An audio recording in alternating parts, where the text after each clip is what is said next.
अमीर बहू गरीब सास की कहानी। रेखा जी अभी अभी अपने पति मुकुल जी के लिए कॉफी बनाकर किचन से निकली ही थी कि सामने से लता को आता देखकर उनका पारा चढ़ गया।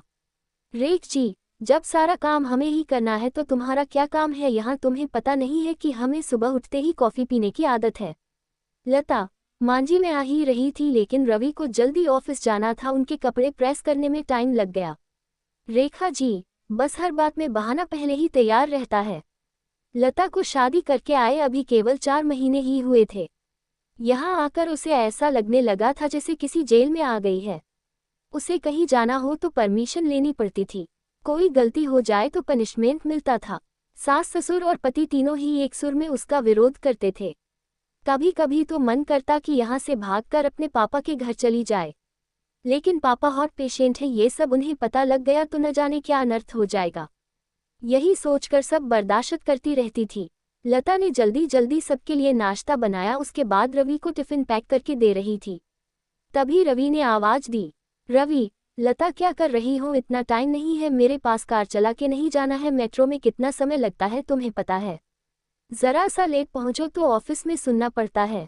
रवि की एक एक बात इस बात की ओर इशारा था कि उसके पिता ने कार नहीं दी थी, लेकिन वह अब सब सुन लेती है। पिता को कैसे बताए कि जिन्हें आपने उसका जीवन साथी चुना था वह पैसों का लालची है।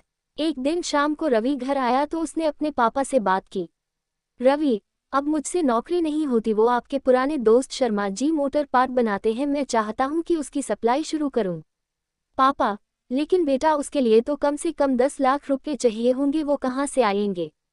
रवि, वही सोच रहा हूं। तभी लता चाय बनाकर लाती है।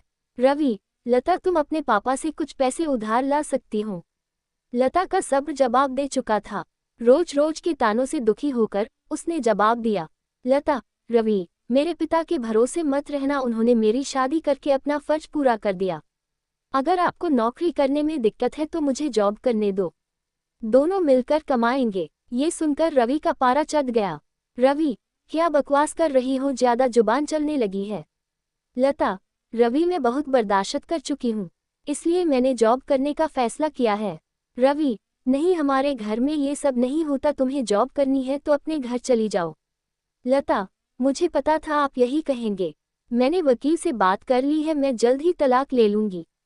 ये सुनकर रवि और उसके पिता के हाथ पांव फूल गए। तभी रेखा जी वहां आ गईं।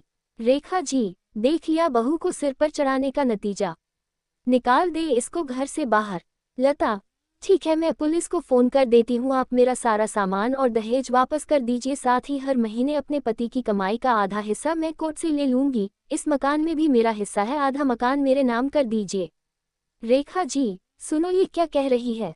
मुकुल जी, बेटी ऐसी बातें क्यों कर रही है? आज के बाद हम तुझसे कभी कुछ नहीं कहेंगे, तू अपने कमरे में जा। लता, नहीं पापा जी, बहुत बर्दाश्त कर चुकी मैं, अब मुझसे ये दिन भर के ताने बर्दाश्त नहीं होते। आप लोग इतने लालची होंगे ये मैंने कभी सपने में भी नहीं सोचा था। रेखा जी, इसके बाप को फोन करके बुलाए, इसके मुंह लगने से अच्छा है उनसे डायरेक्ट बात करते हैं।